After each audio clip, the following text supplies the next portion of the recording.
ઉપરવાળાનો કહર કહેવાય, જે ભગવાનનો વરસાદનો જે ટાઈમ આવે અને આ પ્રલય આવ્યો છે.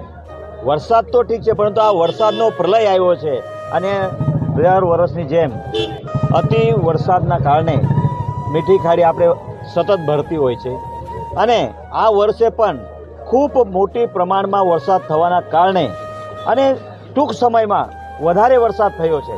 એના માટે જે પાણીનો ખાડીમાં ભરાવો થયો અને આ ભરાવો આટલી મોટા પ્રમાણમાં થયો કે લોકોને બહાર નીકળવાનો સમય નથી મળ્યો અને જે લોકો ફસાયેલા હતા એ લોકોને નિકાલ કરવા માટે અમે આજે ફાયરના માણસો બોલાવી, બોટો બોલાવી અને એમને રેસ્ક્યુ કરીને બહાર કરવામાં આવ્યા છે.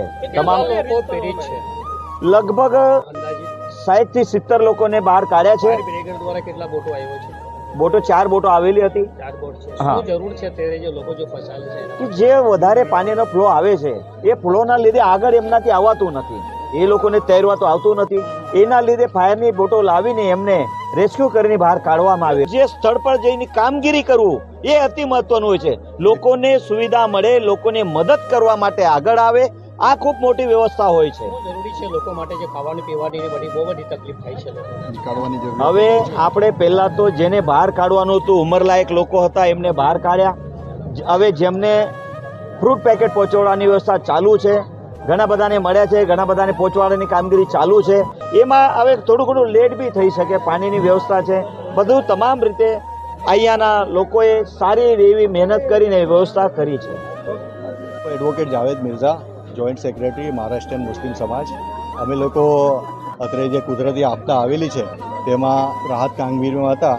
એવામાં અમને એક આર્યનભાઈનો કોલ આવ્યો અને અમારી પાસે આવ્યા કે ભાઈ લિંબાયત હિન્દુ સ્મશાન ભૂમિમાં 3 માણસો ફસાયેલા છે, જેથી અમોએ અમારા પહેલાં તો તંત્ર આપણે ફાયર બ્રિગેડને કોલ કરતા ને તાજેતરમાં એટલી બધી હોનારત થઈ છે કે ઘણીવાર કોલ એંગેજ આવ્યો.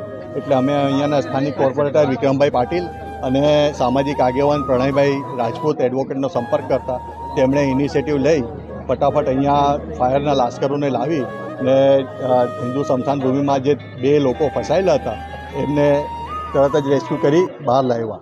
તેમાંથી એકની તબિયત વધારે ખરાબ હતી તો હાલ એમને અહીંયા લઈને સારવાર માટે મોકલાવ્યા છે. એમાં એકનું નામ વિજયભાઈ હતું ને બીજાનું નામ દશરથભાઈ કરીને 2 જણા છે. હજુ એક માણસ ત્યાં જિમ્મેદારીના રૂપે ત્યાં પમ્પિંગમાં રોકાયેલા છે.